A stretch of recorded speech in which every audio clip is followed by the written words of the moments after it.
Hi guys, welcome back to Good Evening KU. I'm Jalen, And I'm Halen. and today we're going to talk to you a little bit about the election and how that overplayed this past week. Yeah, this has been quite the interesting election. Like, we didn't even get to find out till Saturday? Yeah, it took 4 days to count the ballots? That's kind of crazy. I think they're still trying to count the ballots with Donald Trump requesting for recounting and all that kind of crazy stuff. Oh yeah, for sure. I was talking to my grandma and she actually said that this is the first election she's seen that has turned into just a divide. Like always there's the Republicans and there's the Democrats and that's normal, but just it's kind of divided everyone and everyone has a very honest opinion about it and still now. Yeah, definitely a lot of division. Was it your first time voting this time? It was my first time voting. I was pretty happy to vote because, such an important election to vote in. And for me, it was really cool seeing a female who has Indian in her win vice president because that's probably the closest I will get to being because I was not born here. But it was pretty super cool for me. Did you do the in-person or did you do the mail-in ballot? Oh, I did the in-person. My mom made me go in, take a picture with my little ballot, all that extra stuff. What about you? I actually did the mail ballot, so I actually voted back in October. Ooh. Yeah, but it was a very cool process. It was my first time voting as well, and I'm just glad I got my vote in. Oh, for sure, yeah. I voted early, but not that early. I voted Saturday, so the day of the game. I went before, and so that was really fun. Speaking of the White House, we're having dogs back in the White House. That's so fun. Yeah, they're so cute. Did you see the rescues? I did, yes. I love German Shepherds. I'm just so happy to see that we're getting pets back in the White House. Oh, for sure. That's what I care more about than just kidding, but that's pretty cool to me. So you excited for Thanksgiving break coming up? I'm very excited for Thanksgiving break, but I'm not so excited for finals, but... Oh, yeah. Yeah, I'm not either. With every good thing comes a bad thing, right? Mm-hmm. Sorry. I'm excited to go back home and see my family and finally get the long-awaited break from schoolwork and everything with KU in college. Oh, for sure. What's your favorite Thanksgiving dish? Oh, man, I love it all. But if I have to pick one, it would probably be turkey. Really? I do not like turkey at all. What? I like stuffing and mashed potatoes, but I could just eat mashed potatoes like normally. Oh yeah, mashed potatoes are definitely a good. Even instant mashed potatoes are good, and that's kind of like one of those things you question. Definitely. But speaking of election, do you think Trump will take it to the Supreme Court? I honestly don't know. It's very, I don't know. I've been trying to watch the news and catch what everything's going on, but it seems like there's just so much going on. It's kind of hard to keep up and figure out what's really going on. Oh yeah, for sure. It was super fun, like flipping back from like CBS to CNN to seeing the different opinions that people have. So I think we're about to cut to commercial, but when we come back, we'll be with Brian Hanni, voice of the Jayhawks, as we talk a little bit of KU athletics. So we'll be back after the break. Where you go to college makes a statement about you. This place will become a part of you, your identity for life.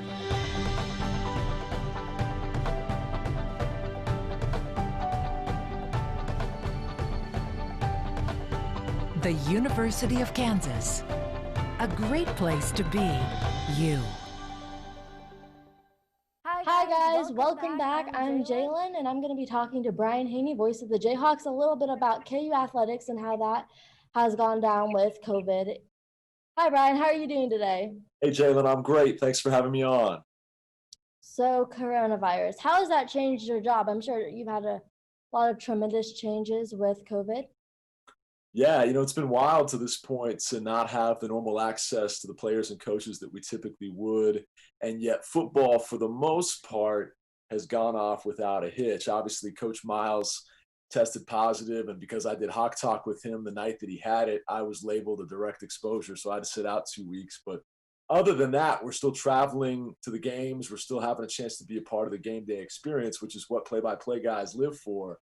Basketball may be a different story, and it's a really fluid situation. We don't know what that's going to look like, but even as we're talking right now, there could be plans in the works for it to look very different on game day. So we're just trying to roll with the punches. It seems like the status quo changes by the week, and it'll be a new norm and a different norm as we go. But just to have some hoops to tip off here in a couple of weeks is something we're all very excited about. And how about this? KU gets to take on the number 1 team in the country, Gonzaga, in Fort Myers. That's going to be a blast. For sure. So they did announce we are having a season, obviously. Do you think we'll have fans? I know I've had this conversation with my dad a couple of times that Allen Fieldhouse isn't really built for social distancing. So how do you think that's going to play out this year? Well, the latest we've heard is that 9% of the typical occupancy of 16,300 will be allowed. That's going to be so wild because obviously it's the best home court advantage in all of college basketball. It's one of the most hallowed, sacred grounds in all of sports, let alone college. I think about Yankee Stadium, Fenway Park, Wrigley, Lambeau Field, and then you get to basketball. And before I think of any NBA arena, I think of Allen Fieldhouse. It's where the original rules of Dr. James Naismith are housed. It's where the number 13 Wilt Chamberlain hangs from the rafters. It's where "Pay heed, all who enter, beware of the fog" also hangs. There's no better place to watch basketball on any level, but it will be a select few that get to make it in this year. And so the typical home court advantage with that roaring crowd noise that I've watched literally, visibly have an effect on opponent players who just kind of melt under the pressure of that crowd weighing down upon them. We won't have that this year. And I think that's a big part of Bill Self's 95% home court winning percentage over the last couple of decades is our sixth man is so stinking good. So without that, we're going to have to bring it ourselves. And hopefully the guys can have comparable results without that amazing home court advantage. If folks think home court in most places is worth 4 points a game, I think it's worth a dozen in Lawrence, but this year it might be a little different. I completely agree with that. There's no place like Allen Fieldhouse. So speaking of basketball, there's been some debates here. Who do you think is going to be the player to step up this season? I know Marcus Garrett has been outstanding when it comes to stepping up in tricky situations, but we have Christian Braun who shoots lights out. Who do you think is going to be the player this year to really step up? Well, we need several guys to step up. When you lose potentially 2 first-round picks, or certainly 2 draft picks, and Udoka and Devon Dotson, 2 All-American caliber players, you're going to need guys to step into those minutes, those points per game, those shot attempts, all of that. I think David McCormick has a chance to, in a very different way, have some similar production to the way Udoka got it. It's not going to be all dunks and back to the basket stuff. He's got more range and a different offensive skill set. He won't be quite the rim protector presence that Udoka was, at least not early. But I think he can still have a first-team All-Big 12 caliber year, maybe be a guy that shows up on some All-American lists when it's all said and done. I really do think he's that good. And then obviously Garrett has to. I mean, he's going to take the reins over at point guard. He's hands down the premier lockdown defender in America, but now he has to be the distributor, the facilitator, the extension of Coach Self on the floor. And I think there's not a better guy mentally suited to do that because, in the last couple of decades of watching Bill Self at Kansas, there's not been a single guy that is more the Bill Self mindset than Marcus Garrett. I mean, he truly thinks like the coach, has the same competitive edge to him. He sees the game the same way. And so I think that'll be a pretty seamless transition. But then you have all these wings. I mean, we have 6 or 7 guys that they'll be interchanging at those 2, 3, and 4 positions if we elect to go small as often as it appears they will, and how those mouths all get fed and how the ball gets shared and distributed amongst a bunch of hungry shooters and scorers and slashers and drivers. That's going to be interesting. But I think Coach Self is certainly excited about that challenge, and it's a good problem to have when you have that many talented wings. Oh, for sure. We definitely, Bill Self is known for his recruiting, and he does a pretty spectacular job at that. So personal question for you. What do you prefer to work with, football or basketball? I know they're super different to report and to cover. And you're going to get me in trouble with Coach Miles or Coach Self, depending on how I answer this. The beauty of being a play-by-play guy is as soon as you start to get burnt out on one season or you've had a long, grueling year at something, the calendar flips and basketball turns into baseball. And baseball turns into football. And so you keep it fresh every single time of the year. And I would tell you, honestly, Jalen, there are different times of the fall, winter, and spring where depending on what I'm doing and where I'm sitting, I think, you know what? I kind of love this the most. And it's not just that the sport changes, it's as a play-by-play guy, the challenge is so different. Basketball is frenetically paced. It's up and down the floor. It's high flying action. It's 92 to 84 nonstop scoring. Then baseball, you're sitting in a booth for 3.5 hours, and the ball is actually only moving. Tom Hedrick taught me this, great journalism school guy. The ball in those 3.5 hours is only actually moving for 12 minutes. And so for the remaining time, you have to come up with stories. You have to paint a verbal picture that really brings the game to life. And to me, that's a great challenge on the heels of a basketball season where it's just fast paced and everything's, right there for you to describe. And so I think as someone that looks at this as a craft and a challenge, it's neat to have such varying styles of play and to call it like it is, sometimes varying degrees of success. One season to the next, it challenges you as an announcer and as an ambassador for the school. Well, Adidas, but especially these guys, to really bring it strong as an ambassador, no matter whether you're winning another conference title or still trying to eke out a first conference win, depending on the sport. That makes for a unique challenge each and every season. And that's why I love what I get to do, because there's never a dull day. Nothing is ever predictable. It's always edge of your seat, fun, exciting stuff with some of the best people in all of college sports. So I'm really blessed to get to do what I do. All right, well, thank you so much, Brian, for zooming in with us today to talk some KU athletics. I appreciate it, and so we'll be back after the break.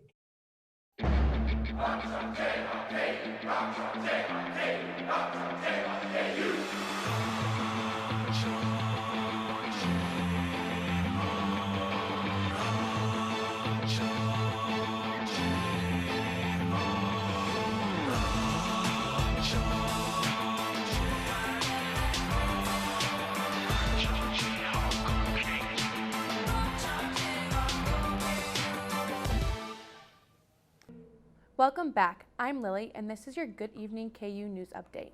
Joe Biden was elected the 46th President of the United States on Saturday morning. Biden has earned 279 electoral votes, while Republican opponent and incumbent President Donald Trump has 214. The states of Alaska, Arizona, Georgia, and North Carolina are still too close to call. Biden's running mate, Kamala Harris, made history as the first woman, first African American, and first South Asian descendant to become vice president. Alex Trebek, longtime host of the quiz show Jeopardy, passed away at the age of 80 on Sunday. The American television star announced in March 2019 that he had been diagnosed with stage 4 pancreatic cancer. Trebek has been the host of Jeopardy since 1984 and has received many awards in recognition for his work. Ben Carson, Housing and Urban Development Secretary, tested positive for coronavirus on Monday morning. Carson was in attendance at election party where many were seen maskless, including White House Chief of Staff Mark Meadows, who tested positive is quarantined with the virus. Carson was also seen maskless at the Trump rally in Michigan last week. After 4 weeks of The Bachelorette, Claire Carley is engaged to Dale Moss and ended her time on the show early. In the latest episode, ABC brought in Tayshia Adams to take her place. Adams will meet with the 31 men on the upcoming episode of The Bachelorette. KU soccer played to a 1-1 draw with Iowa State last weekend and now sits at 4-3-1 for the season. After Kerry Holland gave the Jayhawks the lead in the first half, the defense hung on into the final minute when they let the Cyclones' Courtney Powell to lose on a breakaway for the game-tying goal. And that will wrap it up for today's news update. Please keep watching, and after the break, Halen will be back to tell us how long this beautiful fall weather is going to last. Diversity. What is diversity? It can be an umbrella term for a variety of things, ranging from diversity among different people, places, cultures, and ideas, to the way people express themselves and the way they interact with the world. In today's world, people interact with one another and share their thoughts through social media. Let's take Twitter, for example. How are people of different backgrounds, ethnicities, and sexual orientations with different political beliefs, interests, and job titles using this platform differently?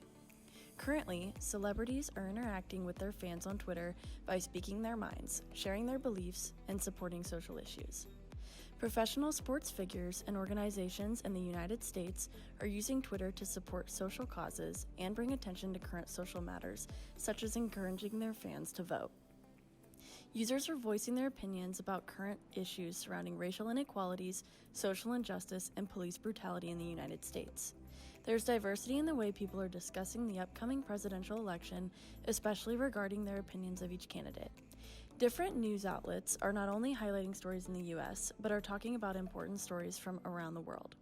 But many Twitter users don't post about controversial matters or social issues at all. Rather, they use their platform to create memes and post funny content for entertainment. While many topics going around this app involve social issues and political opinions, Twitter creates a space where people can pull together collections of diverse thoughts, comments, opinions, goals, and even a little humor too. So how can we use this platform to express our differences? More importantly, how can we use it to learn from each other's differences today? Good evening, Jayhawks. My name is Halen Woolhide, and I'm here with your weather forecast for this week. So some of the headlines we're going to be talking about today, so it's going to be a pretty mild week going for us, and some chances of rain and thunderstorms might pop up here and there for this week, and we're going to be seeing colder nights ahead. But right now, looking outside, it is currently 72 degrees with overcast sky and a bit of breezy winds coming from the south at 15 to 22 miles per hour.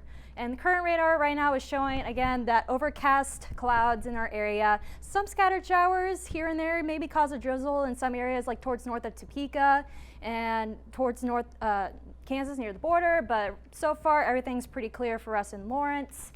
And here's our hour by hour evening planner, and as we can see, we're going to be sticking to the upper 60s, 70s for the rest of the evening, 71 at 6 p.m. and then 68 at 9 p.m., but mostly pretty dry. But we will be getting a pretty significant cold front coming into our area tonight.